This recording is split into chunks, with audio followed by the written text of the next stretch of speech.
दास बाबा जी महाराज का चरित्र।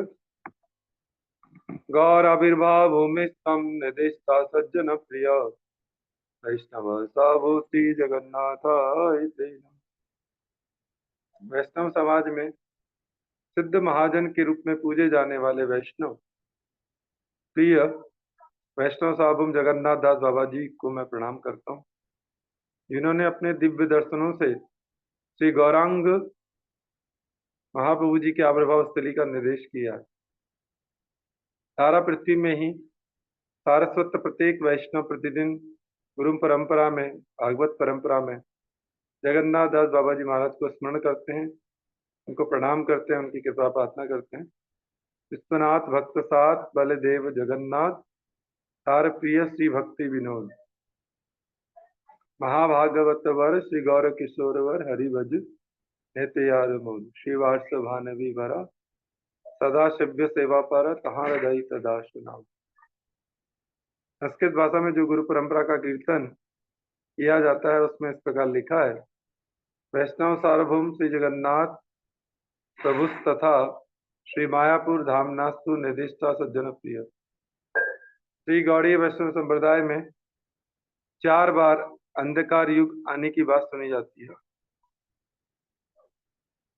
श्रीमन महाप्रभु जी के आविर्भाव से पहले, षड्गोस्वामियों के अप्रकट होने के बाद, तीसरा श्रीनिवास आचार्य नरोत्तम ठाकुर श्यामानंद प्रभु रसिकानंद मुरारी प्रभु जी के अप्रकट होने के पश्चात, फिर चौथी बार विश्वनाथ चक्रवर्ती ठाकुर श्री बलदेव विद्याभूषण प्रभु जी के प्रकट होने के पश्चात। अंधकार युग की बात से ऐसा नहीं समझना चाहिए कि ब्रह्ममध्य गौड़ीय धारा रूपानुग धारा बीच में रुक गई थी। आचार्य परंपरा में कभी विभक्तानंदी तो कभी गोष्ठानंदी आचार्यों के आविर्भाव के कारण केवल प्रचार में अप्रबलता और प्रबलता देखी जाती है।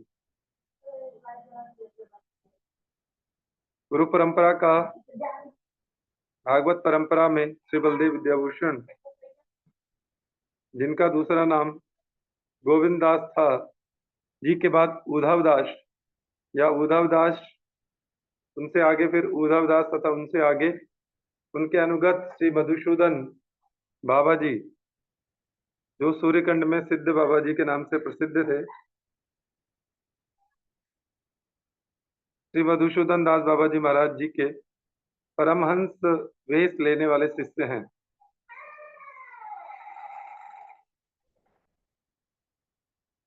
श्री जगन्नाथ दास बाबा जी महाराज। श्रील भक्ति सिद्धांत सरस्वती प्रभुपाद ने इस प्रकार लिखा है कि भाष्यकार श्री बलदेव विद्याभूषण प्रभु जी के अनुगत श्री उद्धर दास या उद्धव दास जी, उनके शिष्य श्री उद्धव दास तथा उनसे आगे उनके शिष्य श्री मधुसूदन और श्री जगन्नाथ दास बाबा जी महाराज जी ने परमहंस पथ के पथिक रूप से शुद्ध भक्ति धर्म का प्रचार किया था। यही गौड़ी वैष्णव के लिए परम श्रद्धा का विषय है। श्रील प्रभुपाद जी के इन वाक्यों के द्वारा इस प्रकार ज्ञात होता है कि उद्धव दास, मधुसूदन दास और जगन्नाथ दास बाबा जी महाराज जी ने केवल विवेकानंदी परमहंस का आदर्श नहीं दिखलाया, बल्कि उन्होंने आचार्य की लीला भी प्रकाशित की थी। बर्धमान जिले के प्रांतवर्ती पूर्णिया वासी श्रील रास बिहारी गोस्वामी जी श्री जगन्नाथ दास बाबा जी के दीक्षित शिष्य थे और स्वाधीन त्रिपुरा के अधिपति स्वधामगत ईशान चंद्र माणिक्य बहादुर श्री रास बिहारी गोस्वामी जी के शिष्य थे। त्रिपुरा महाराज जी के राजमहल में श्री रास बिहारी गोस्वामी जी के उपास्य श्री रास बिहारी जी आज भी सेवित हो रहे हैं।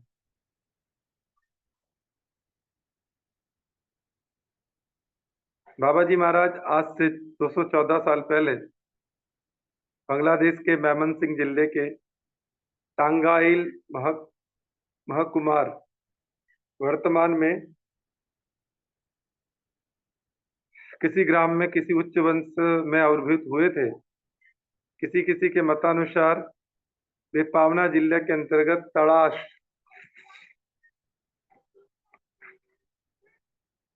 ग्राम में वारेंद्र कायस्थ कुल को पावन करते हुए आविर्भूत हुए थे। उनके माता पिताजी का परिचय अपरिज्ञात है।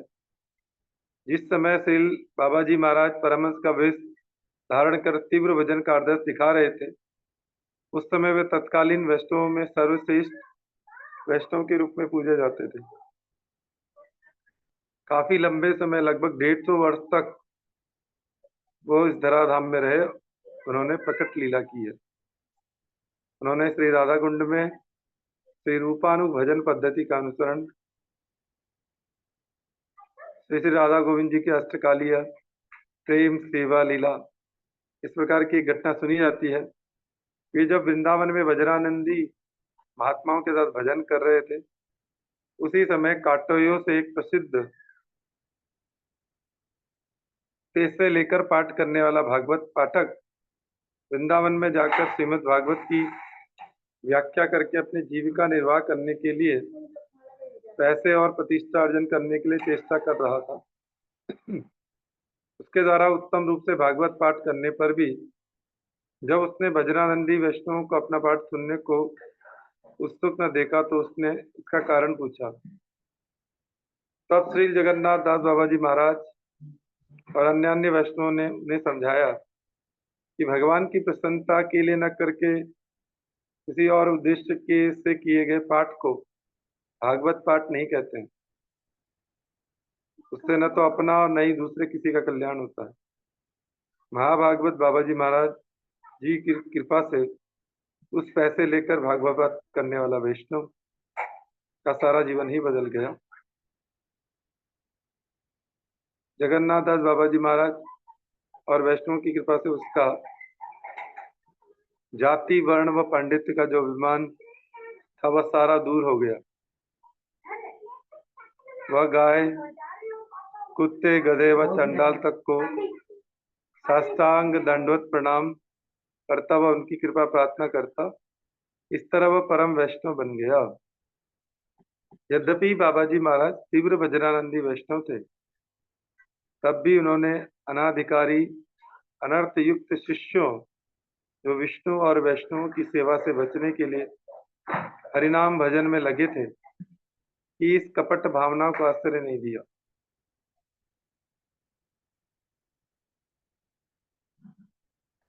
उन्होंने उन अनाधिकारी वेशधारियों के प्रति कृपा परवश होकर उनको अपनी कुटिया के पास ही श्री विष्णु वैष्णव सेवा के लिए लगाई गई साग सब्जी के बगीचे की सेवा में लगा दिया था। जो विष्णु व वैष्णव की सेवा से बचने के लिए हरिनाम भजन में लगे थे, इस कपट भावनाओं को आश्रय नहीं दिया। उन्होंने इन अनाधिकारी वेशधारियों के प्रति कृपापूर्वक उनको अपनी कुटिया के पास ही विष्णु वैष्णव सेवा के लिए लगाई गई साग सब्जी बगीचे की सेवा में लगा दिया। जब तक इंद्रियां और इंद्रियार्थ देह संबंधी व्यक्तियों में लगे रहते हैं, तब तक उन्हीं में आसक्ति होना मजबूरी है। मैं भगवान का हूँ इस भाव में प्रतिष्ठित होकर इंद्रियां व उनके विषय भक्त और भगवान की सेवा में नियोजित रहने से उनके प्रति ही प्रीति और ममता बढ़ेगी।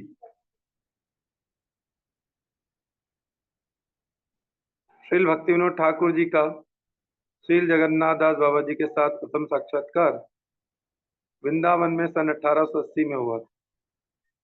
सन 1891 में वर्धमान जिले के आमला जोड़ा नामक स्थान पर बाबा जी महाराज के साथ भक्ति विनोद ठाकुर जी का दूसरी बार भेंट हुई, मिलन हुआ। आमला जोड़ा में भक्ति विनोद ठाकुर जी ने हरिवासर तिथि एकादशी का दिन व रात बाबा जी के साथ गौर कृष्ण कथा में बिताई थी। यहाँ पर जगन्नाथ दास बाबा जी ने भक्ति विनोद ठाकुर जी को गौरांग महाप्रभु जी के नाम और उनके धाम का प्रचार करने के लिए उत्साह दिया था। आमला जोड़ा में श्री जगन्नाथ दास बाबा जी महाराज के साथ सारी रात जागरण करके हरि संकीर्तन करते हुए एकादशी व्रत के पालन के प्रसंग के संबंध में ठाकुर भक्ति विनोद जी ने सज्जन तोषणी पत्रिका में इस प्रकार लिखा है। एकादशी की सारी रात जागरण के साथ बिताने के बाद अगले दिन लगभग 8 बजे गांव के सभी भक्त महासमारोह के साथ कीर्तन करते हुए बाहर निकले। परम पूज्यपाद सिद्ध जगन्नाथ दास बाबा जी महाशय को आगे करके सभी संकीर्तन करते हुए प्रपन्ना आश्रम में पहुंचे। वहां पर कीर्तन के समय बाबा जी महाराज जी के जो भाव उदित हुए उनका वर्णन नहीं किया जा सकता। 100 साल से ज्यादा उम्र में प्रेमानंद के साथ सिंह की तरह नृत्य करना और बीच बीच में निताई की नाम एनेचेरे नाम एनेचे नामेर हाटे श्रद्धा मूल्य नाम दीथे दीते चेरे इत्यादि बोलते हुए उनके द्वारा निरंतर क्रंदन एवं भूमि पर लोटपोट होते समय जो अद्भुत दृश्य देखने को मिला था और कहीं देखने को नहीं मिलता। बाबा जी महाशय के भावों को देखकर सभी ने अश्रु पुलक से परिपूर्ण और भाव से गदगद होकर नृत्य किया था। श्रील भक्ति विनोद जी ने आत्मचरित को पढ़ने से मालूम होता है कि सन 1893 में श्री गोद्रुम के संकीर्तन उत्सव में एवं श्री मायापुर दर्शन उत्सव में श्री जगन्नाथ दास बाबा जी महाराज ने बहुत से वैष्णवों के साथ योगदान दिया था।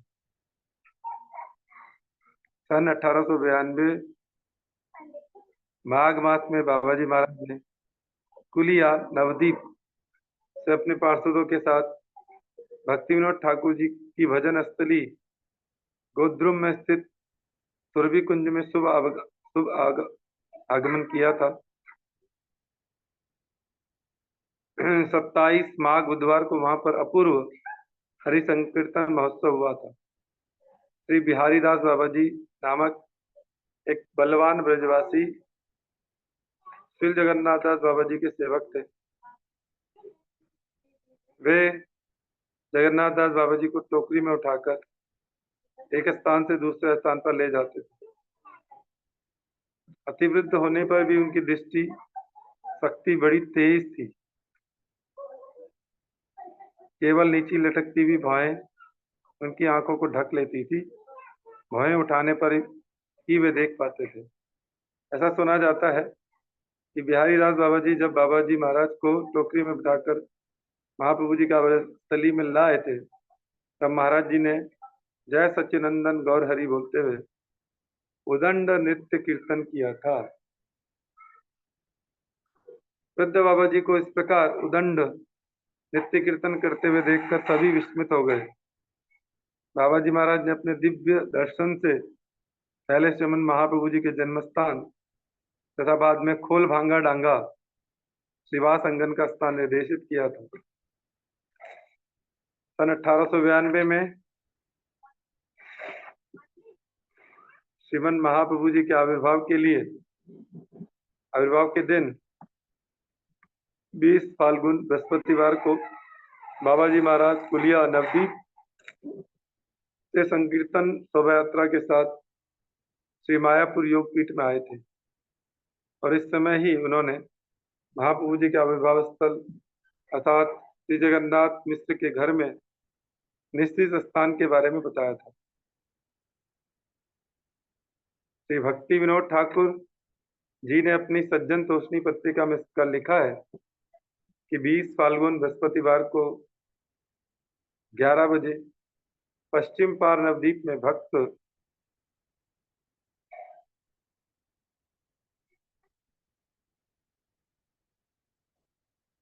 नवदीप के भक्त 3 नावों में भरकर गंगा पार हुए। भक्त श्रेष्ठ महेंद्र बाबू उन्हें पार करवा कर लाए थे।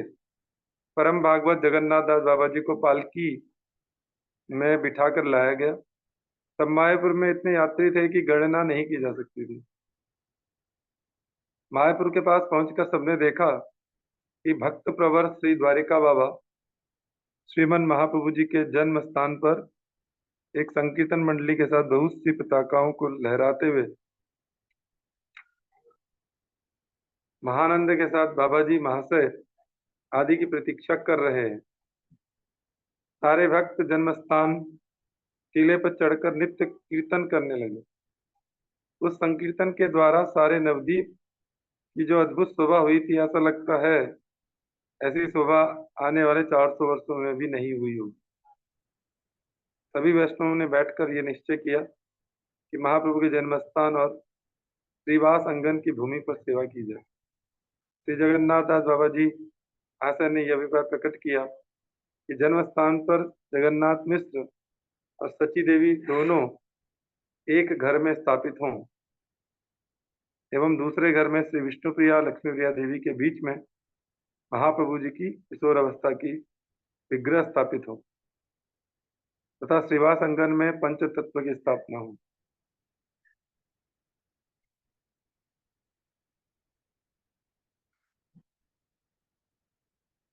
सज्जन तोषणी नामक पत्रिका इस पर वर्णित आविर्भाव उत्सव नामक लेख से उद्धृत है। श्रीमन महाप्रभु जी के आविर्भाव स्थली पर एक कदम का वृक्ष विराजित था।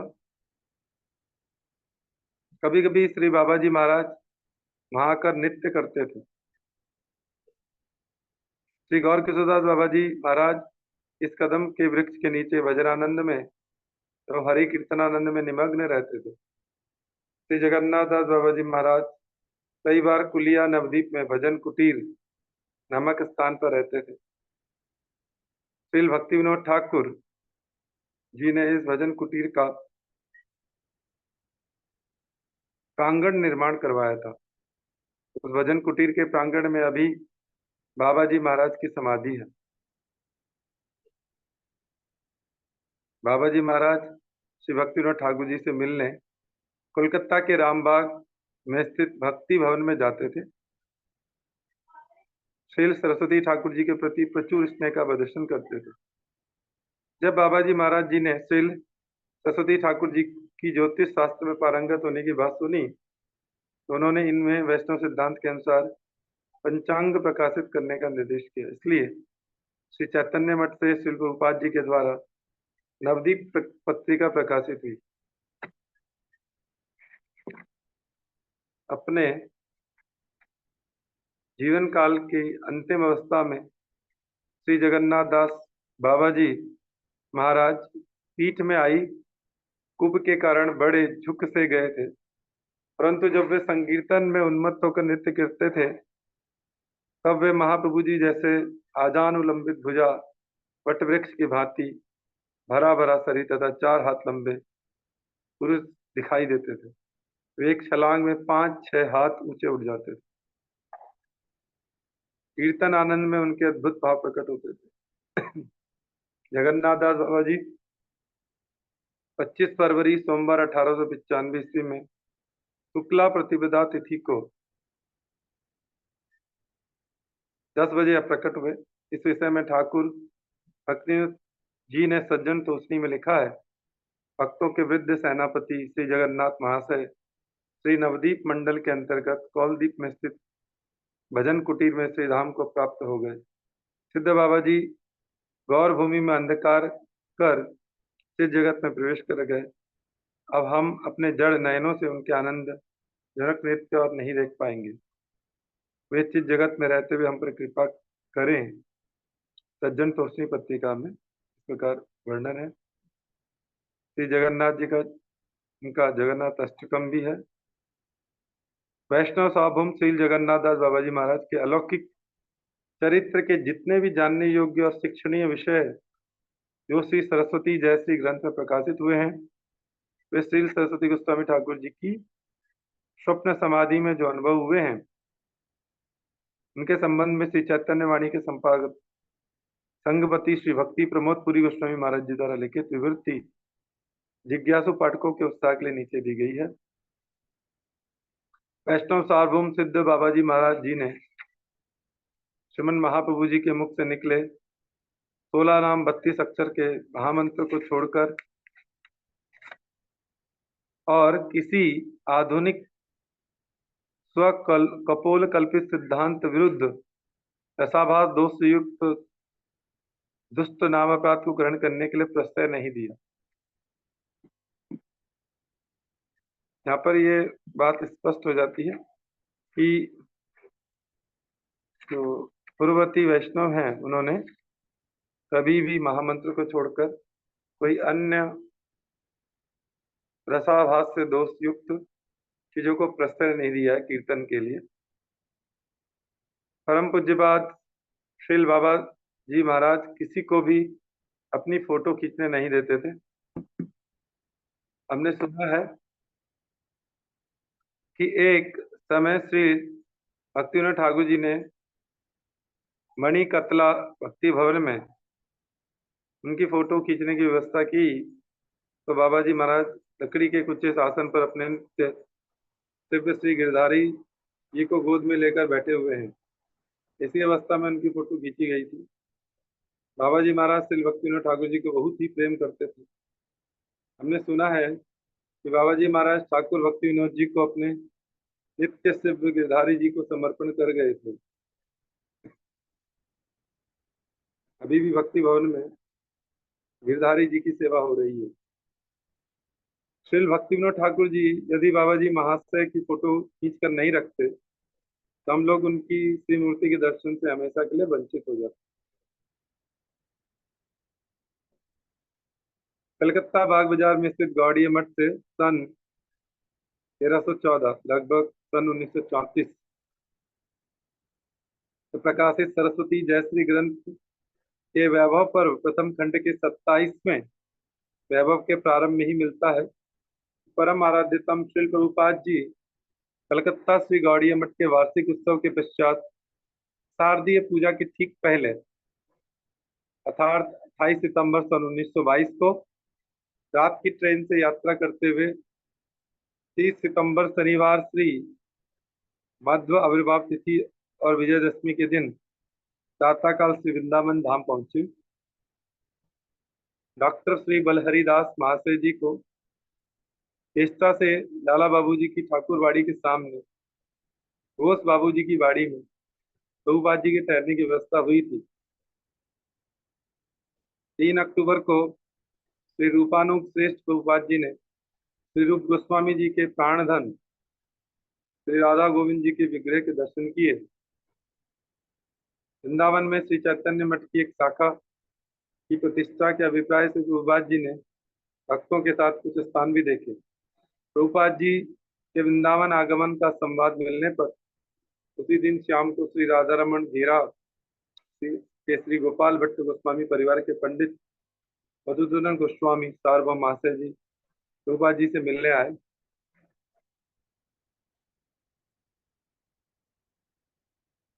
प्रभुपाद जी ने लगभग 2 घंटे तक उनके साथ नाना विध शास्त्रों के विषय में विचार विमर्श किया एवं बाद में गोस्वामी महाशय को नव प्रकाशित गौड़ीय साहिब साप्ताहिक पत्रिका के पहले वर्ष के कुछ खंड उपहार में दिए।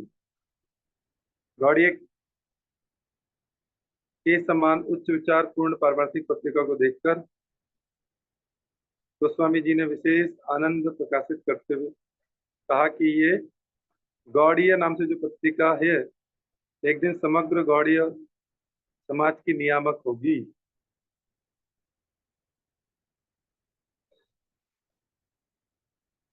4 अक्टूबर को प्रभुपाद जी सनातन गोस्वामी जी के प्राणधन श्री राधा मदन मोहन जी के दर्शनों के लिए गए। उसी दिन श्री प्रभुपाद जी दीवार से घिरे बगीचे में राधा वल्लभी संप्रदाय के मंदिर के पास श्री मदन मोहन जी के और पंडित श्रीयुत रामकृष्ण दास बाबा जी से मिले। उनके साथ भी प्रभुपाद जी के अनेक शास्त्रीय विषयों पर चर्चा हुई।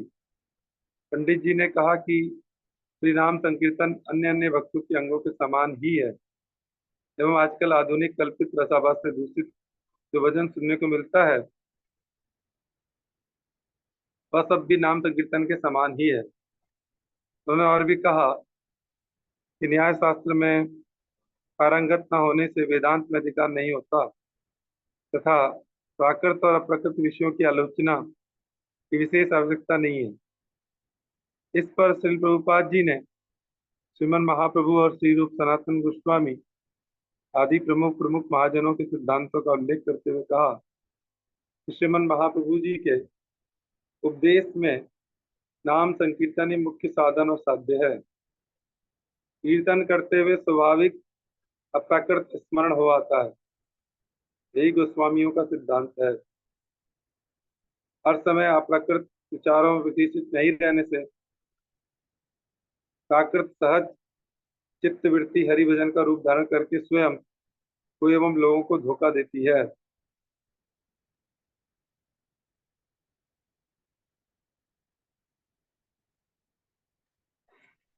श्री रूपानु श्री जगन्नाथ दास बाबा जी महाराज की शिक्षा के अनुसार तो रसाभास युक्त संसार संबंधी गीतों और किसी प्रकार के भी नामापराधों से युक्त नाम को शुद्ध नाम या श्री नाम कीर्तन पद नहीं कहा जा सकता। अवेलना से और श्रद्धा से नाम लेना एक अलग बात है, और नाम अपराध को न त्याग कर या फिर नाम अपराध को ही शुद्ध हरिनाम समझने के ज्ञात व अज्ञात विचार को लेकर 10 प्रकार के नाम अपराधों में से किसी को पालकर हरिनाम करते हुए ये भावना रखना हरिनाम ठीक ही हो रहा है, ये एक प्रकार की आत्मवंचना है, जो कि ऊपर कहे गए श्रद्धा या अवेलना से लिए हरिनाम से बिल्कुल पृथक है। यहाँ पर सरस्वती जयश्री ग्रंथ में ओम विष्णुपाद जगन्नाथ दास बाबा जी महाराज ने श्रीमद भक्ति विनोद ठाकुर जी को यही बात बताई कि श्री पंचमी या माघी शुक्ला पंचमी ही श्री विष्णुप्रिया देवी जी की आविर्भाव तिथि है। तब से वर्तमान जगत में व वैष्णव समाज में हर जगह इसी तिथि को विष्णुप्रिया देवी की आविर्भाव तिथि पूजा का प्रचलन हुआ है। श्री प्रभुपाद जी ने विष्णुप्रिया जी के आविर्भाव के दिन ही श्री श्री विश्व वैष्णव राज्यसभा की पुनः स्थापना करने की इच्छा की, और उसी के अनुसार हरि संकीर्तन करते हुए वह सभा पुनः 5 फरवरी 1919 को प्रतिष्ठित हुई। श्री प्रभुपाद जी ने विश्व वैष्णव राज्यसभा का प्राचीन इतिहास सुनाया। श्री भक्ति विनोद ठाकुर भक्ति विनोद आसन में श्री विष्णुप्रिया महोत्सव और विश्व वैष्णव राज्यसभा के पुनः स्थापन के संबंध में 10 फरवरी 1919 के दिन दैनिक अमृत बाजार पत्रिका में इस प्रकार प्रचारित हुआ है। On Wednesday last 5th instant was celebrated with great eclat advent ceremony of Sri Vishnupriya Devi at the same ashram, Ulta Danga Junction Road. The occasion was solemnized by the institution of Sri Vishnu Vaishnav Raj Sabha as inaugurated by no less of person as than Sri Jeev Goswami himself 11 years after the passing of Sri Sri Mahaprabhu, and was given a fresh impute by Sri Bhakti Vinod Thakur 33 years ago. सजनी तोषणी के 21वें वर्ष की 9वीं संख्या में श्री विश्व वैष्णव राज्यसभा के संक्षिप्त इतिहास का एक पुराना लेख श्री विश्व वैष्णव राज्यसभा नामक शीर्षक से प्रकाशित हुआ। श्री प्रभुपाद जी की स्वप्न समाधि। श्री ठाकुर भक्ति विनोद और श्री गौर किशोरदास गोस्वामी महाराज की अप्रकट लीला के पश्चात श्री प्रभुपाद जी श्री धाम में बड़े व्यतीत हृदय से रह रहे थे। मायापुर व्रत पत्तन में वे सोच रहे थे कि मैं अपने गुरुवर्ग के मनोभुष्ट स्वरूप शुद्ध श्री चैतन्य वाणी को पुनः प्रचार करने में कैसे समर्थ हो सकूंगा।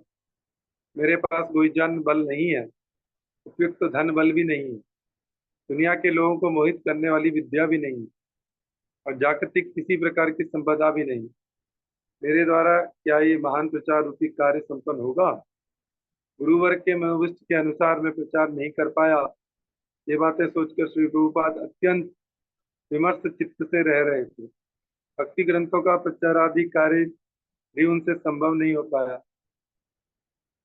ऐसा विचार कर वे हताश व्यक्ति की तरह लीला कर रहे थे। श्री रूप गोस्वामी जी के उपदेशामृत के 11 श्लोकों में से 8 श्लोकों की अनुवृत्ति रचना का कार्य जो वे कर रहे थे वह भी उन्होंने रोक दिया।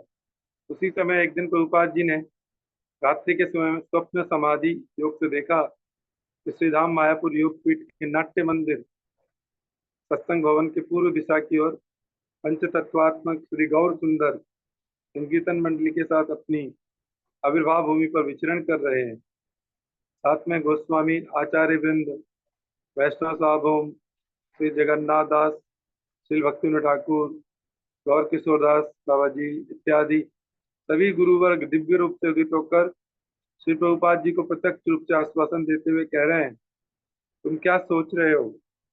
शुद्ध भक्ति को संस्थापन करने का कार्य शुरू करो।